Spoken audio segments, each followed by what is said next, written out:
दोस्तों आज हम देख रहे हैं सैंपल पेपर केमिस्ट्री का और ये सैंपल पेपर जो है 2024 एग्जाम के लिए सैंपल पेपर नंबर 4 की आज हम बात कर रहे हैं। सैंपल पेपर नंबर 4 है। इससे पहले आपके सैंपल पेपर्स जो करवाए गए हैं उसमें 1 शामिल कर दिया गया है, 1 अपलोडेड है, दूसरा भी अपलोडेड है, तीसरा भी अपलोडेड है, ये चौथा नंबर देख रहे हैं और इसके बाद जो वीडियो आएगी उसमें सैंपल पेपर नंबर 5 आ जाएगा। और इसके बाद जो है हम बायोलॉजी और फिजिक्स के सैंपल पेपर्स को जो है आपके लिए उपलब्ध करा देंगे, जिसमें से बायोलॉजी का sample paper number 1 already upload कर दिया गया है और फिजिक्स का भी sample paper number 1 already upload कर दिया गया है। बाकी सैंपल पेपर्स जो है अपलोड किए जा रहे हैं, प्रतिदिन आपको सैंपल पेपर्स मिलते रहेंगे। तो यहाँ पर जो आपका केमिस्ट्री सब्जेक्ट है, चलिए इसको देख लेते हैं इस सैंपल पेपर में किस तरह के क्वेश्चंस हैं। और ये सैंपल पेपर नंबर 4 है आपका, इसके बाद में 5वां सैंपल पेपर हम देखेंगे।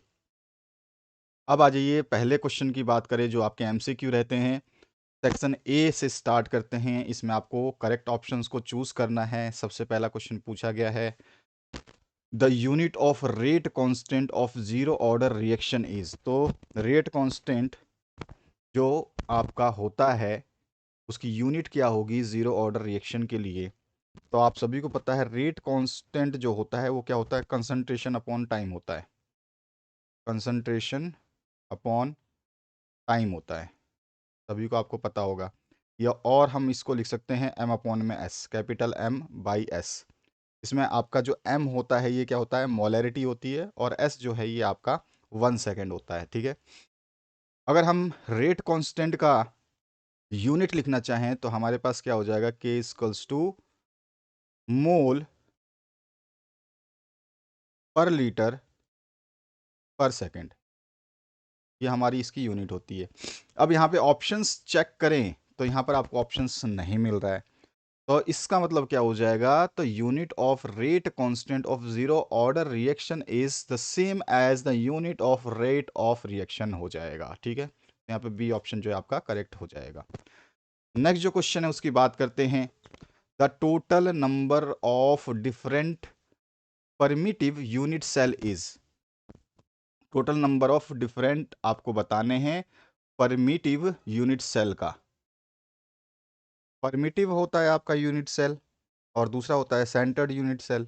परमिटिव में जो होते हैं आपके number of different primitive unit cells वो होते हैं टोटल 7। तो यहाँ पे आपका बी ऑप्शन करेक्ट हो जाता है।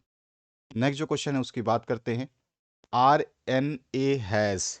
आर एन ए के पास में क्या होता है, तो आंसर हो जाएगा R N A has A U base pairing. ठीक है, तो यहाँ पर जो है आपका ए ऑप्शन जो है करेक्ट हो जाएगा।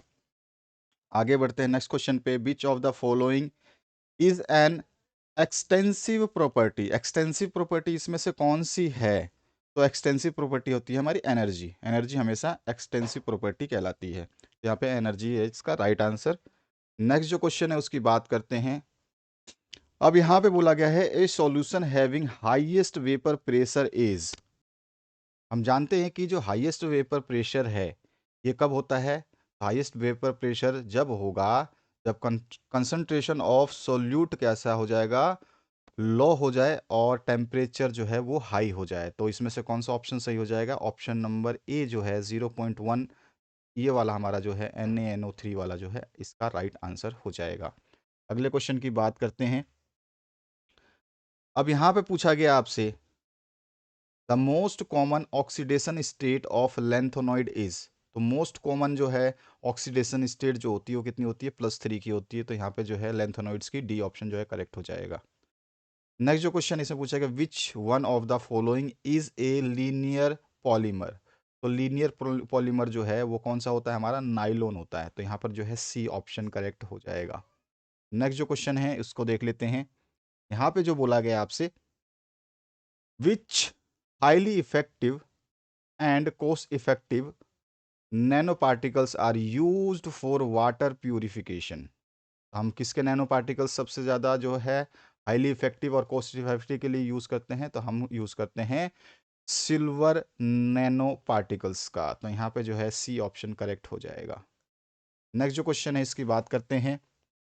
यहाँ बोला गया, according to Lowry Bronsted concept, base is a substance which acts as. कैसे एक्ट करता है लॉरी ब्रॉन्स्टेड के अकॉर्डिंग, तो हम बोलेंगे लॉरी ब्रॉन्स्टेड के अकॉर्डिंग जो है आपका ये होता है कैसा, प्रोटॉन एक्सेप्टर की तरह काम करता है ये।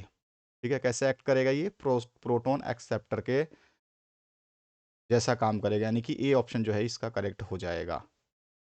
अब आगे बढ़ते हैं नेक्स्ट क्वेश्चन की तरफ। यहाँ पर आपको आइडेंटिफाई करना है, यहाँ पे ए भी दिया है और बी भी दिया गया है। ए भी गिवन है आपको और बी भी गिवन है। आपको आइडेंटिफाई करना है इसमें बी को, कि बी क्या बनेगा आपका प्रोडक्ट। और जो प्रोडक्ट बन जाएगा बी प्रोडक्ट, वो बन जाएगा एथेनॉल, CH3CH2OH। ठीक है, तो डी ऑप्शन जो है करेक्ट हो जाएगा। अब आगे बढ़ते हैं नेक्स्ट क्वेश्चन की तरफ। यहाँ पर जो भी क्वेश्चंस हैं ये आपको 8 दिए गए हैं, टोटल 8 क्वेश्चंस मिलेंगे और हर क्वेश्चन जो है आपको 8 इंटू 1 मार्क्स का होगा।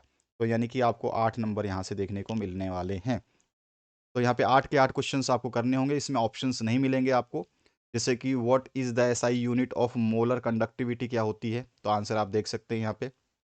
नेक्स्ट जो क्वेश्चन है, गिव एन एग्जाम्पल या reaction of oxidizing reaction of KMnO4 in acidic medium. Acidic medium में जो है आप इसका क्या करोगे, एसिडिक मीडियम में जो है ये क्या हो जाएगा, iodine is liberated from potassium iodide. तो यहाँ पर जो है आपका ये आंसर हो जाएगा।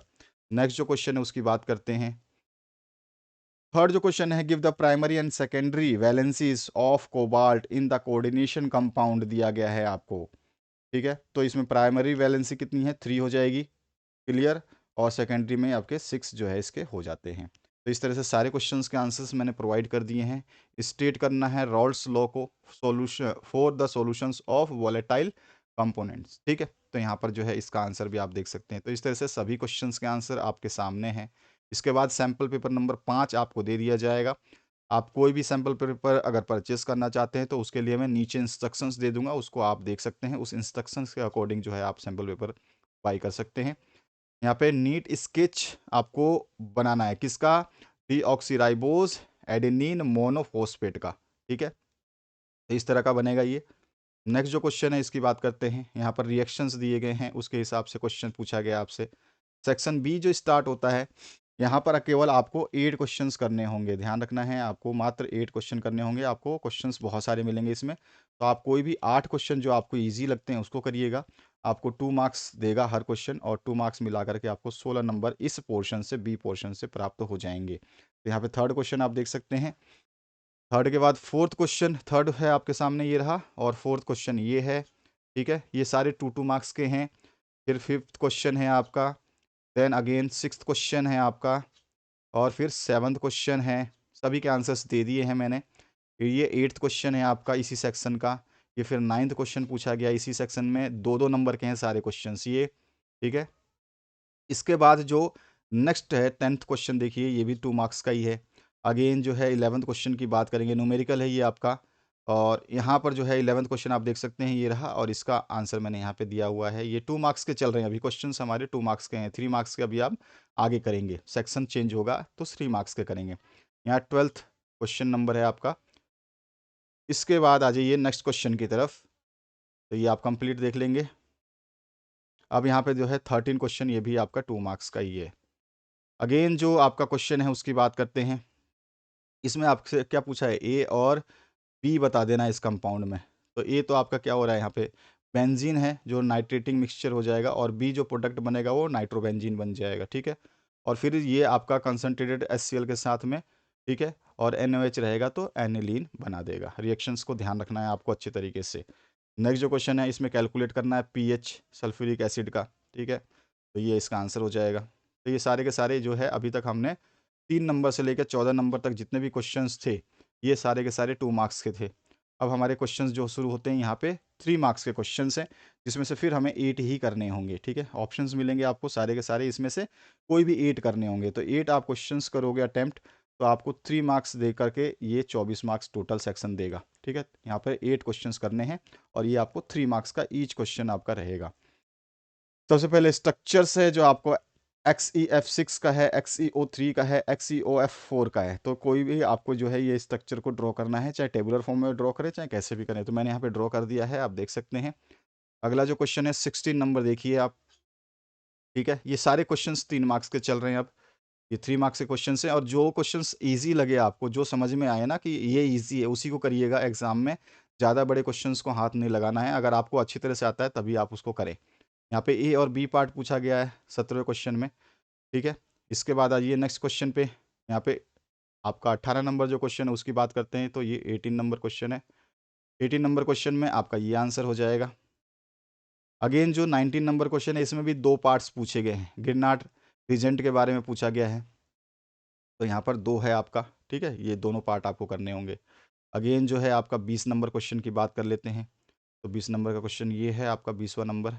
ये सारे अभी हम 3 मार्क्स के क्वेश्चंस को देख रहे हैं यहाँ पे, तो ये इसका आंसर हो जाएगा। 21 नंबर क्वेश्चन ये है आपका, ठीक है। यहाँ पर आपका रिएक्शंस बताने हैं कंसनट्रेटेड H2SO4 के साथ में जब होगा, तो ये रिएक्शंस NaCl के साथ, KNO3 के साथ और CaF2 के साथ कैसे करेगा, ठीक है। सभी के साथ H2SO4 हम कंसनट्रेटेड लेंगे, और फिर इसके बाद में जो रिएक्शंस होती हैं वो हम बता देंगे। फिर यहाँ पे मैच करने हैं पेयर्स को, यहाँ पे मैच कर दिया है पेयर्स को, ठीक है। आपको 3 ही मैच करना है, इसमें से टोटल 5 है कॉलम बी में, इसमें से 3 ही राइट है। इसमें आपका एक बी वाला राइट है, ठीक है, और एक आपका सी वाला राइट है, और एक आपका ए वाला राइट है। तो आप चाहें तो इस तरह से भी मिला सकते हैं, लेकिन लिख दोगे तो इस तरह से बेहतर बेहतर रहेगा, बहुत बेहतर होता है सामने सामने लिखना, ठीक है। तो इस तरह से आप लिख दोगे। 23 नंबर क्वेश्चन है आपका ये 23rd नंबर। इसके बाद आ जाइए, इसके 23rd का ये पार्ट बचा हुआ आंसर का।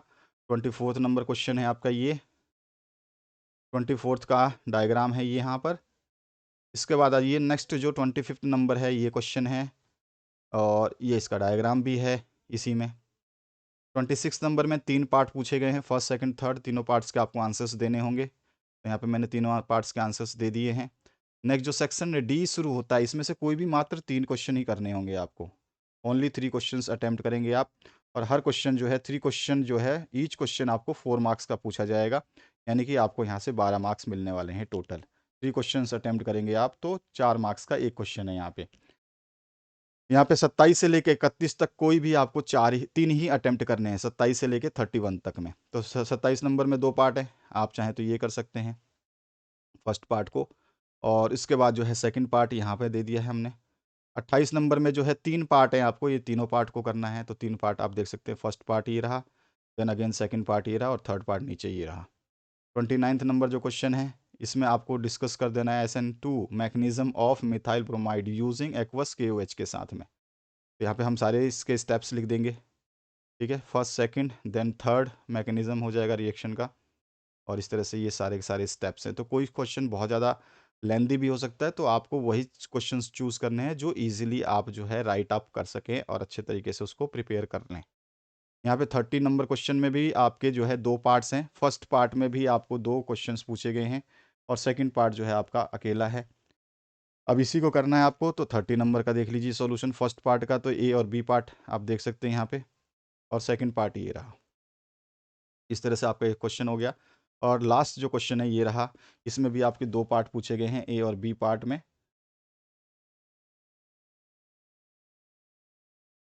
और अगर आप जो है पीडीएफ ये लेना चाहते हैं, तो नीचे इंस्ट्रक्शंस दिए गए हैं, इस इंस्ट्रक्शंस को फॉलो कर लीजिए।